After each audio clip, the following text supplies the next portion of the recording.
Coming to this question, I have an M cross N grid where every cell is either 0 or 1. Okay, so let's say I have something like this.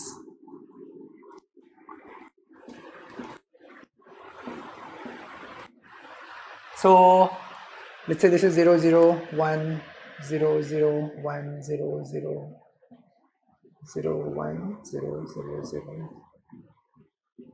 So I want to transform this matrix. Okay, I want to transform this matrix into another matrix such that in the new matrix a cell I comma j will be 1 if either row I contained any one or column j contained any one. So this is my matrix. I want to create another matrix such that in the matrix that I create, any cell will be, if there is a cell I comma j, then that cell I comma j will have a value 1 if the ith row of the original matrix had at least one instance of 1 in it, or the jth column of this thing had at least one instance of 1 in it. Okay, so how will the output of this look like? So if I take a look at output matrix, let us try drawing that. 1 2 3 and then 1 2 3 4. What is your opinion about this? Will it be 1 or will it be 0? What will it be? It will be 1, because for this 0 in this row there was a 1, and this column also there was a 1, although there is an OR condition over here, so this will be 1. So basically it means that if there is a 1 over here, this entire row is going to be 1 1 1 1. Okay, and what is your opinion about this? Will it be 1 or 0? It will also be 1, because for this column has a 1. So can I say that if this column has a 1, all these cells are going to be nothing but 1, right? And what is your opinion about this? What should it be, 0 or 1? It should continue to be 0, because for this cell neither this row had a 1 nor this column had a 1, so it should be 0 over here.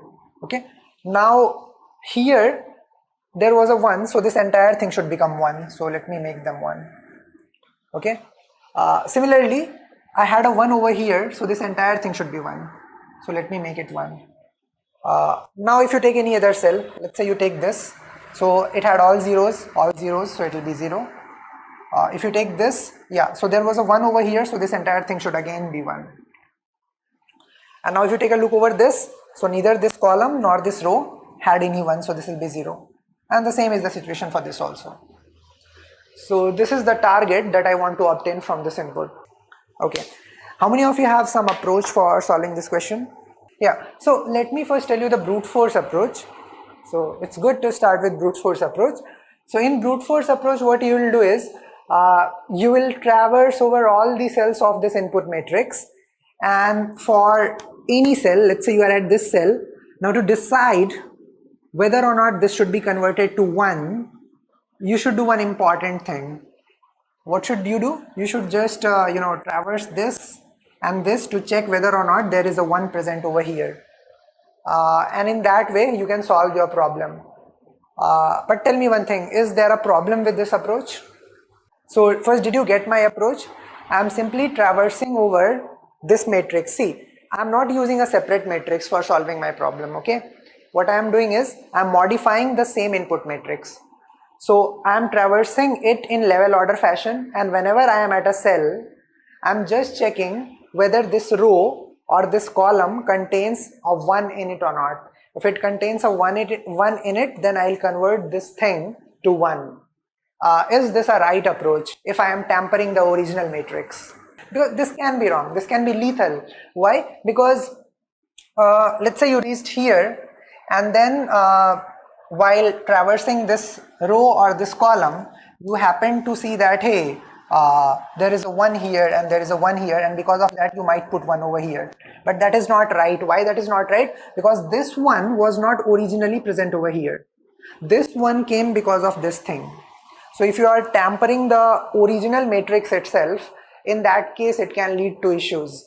Yes, so Yagya says that she'll put something else, she'll put -1 instead of 1. Will that solve the issue?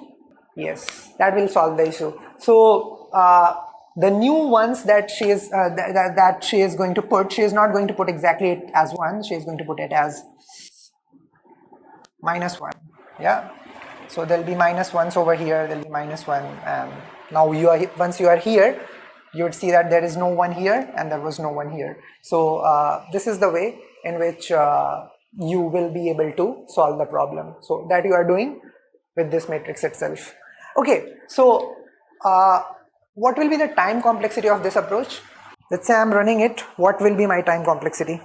There are n square cells that you are visiting. Yes, good. Yeah, so if you are considering a n cross n grid, what would happen is that you will traverse over all the cells, which is n square cells, and for every cell you would visit the entire row and the entire column, which is n plus n elements more.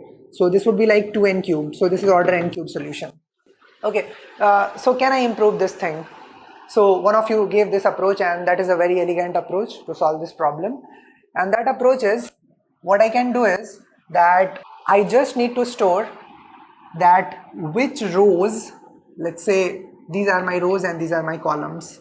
So rows will vary from 0 to m minus 1 and columns will vary from 0 to n minus 1. If m and n are different, something like this will be there. So I just need to mark that which rows had 1 in them and which columns had 1 in them. Okay, so let's say this cell is what is this? This is 0, 2. So I would say that, hey, row 0 should be marked as true and column 2 should also be marked as true. How will it help me? It will help me in this way.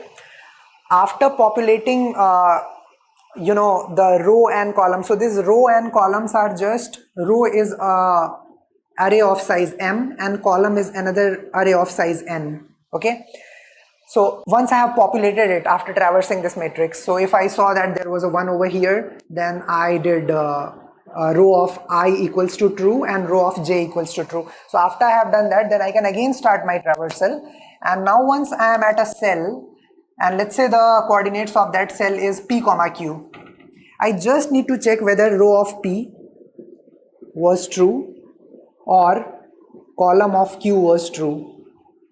If either of these conditions are true, it means that there was either a 1 in pth row or there was a 1 in qth column. So in that case, you can simply change the value at p comma q to 1. This is what you can do, right? Because why is this approach going to work? Let us understand. What is the unique identifier of a row? What is the unique identifier of a row?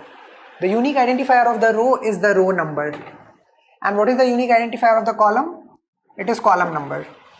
So even if, let's say, there was an element, a single element in this column that had a 1 in it, then this will point me to say that, hey, everything in this column, no matter what its row is, must be converted to 1. And how do I have that information? I can say that, hey, everything in column j should be converted to 1. And now when you are traversing the matrix again from I comma j or p comma q, you can always make out whether column q was marked as true or not. If column q was not marked as true, check for row p. Okay, and we need different storage for row and different storage for column. So this is another important point. So you need to have this thing, and this is the way you can solve this question. What will be the time complexity of this approach? So first you traverse this and then populated this row and column, right?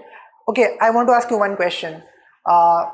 You could have used, since this is all 0, 1, is there a way to use bit manipulation? I have not thought over it. Just think over it. If at all that could be possible, then that would be great.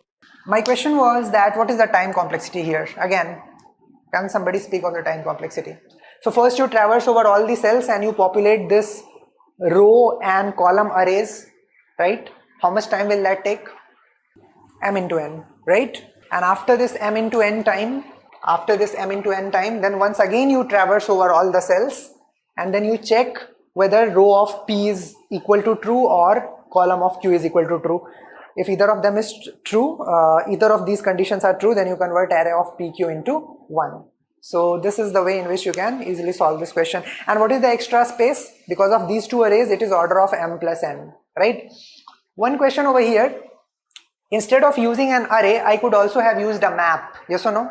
I could also have used map, but which one is more efficient? Lookup in an array based on an index. Lookup in an array based on an index, is that more efficient, or lookup for a key in a map is more efficient? Lookup in array is much more efficient, right? So the thing is, whenever you are sure about the range of keys, see, your m will never be something like 10 raised to power 9. So you will never need to declare an array of size 10 raised to power 9. So whenever your key belongs to a particular range such that it can be accommodated in an array, then you should always use an array instead of map. This is the basics of hashing, right? Because hashing comes into play whenever you have a lot big range to store in a lot small space. But here the range is very, very limited, right? So that is the point of doing this. Cool.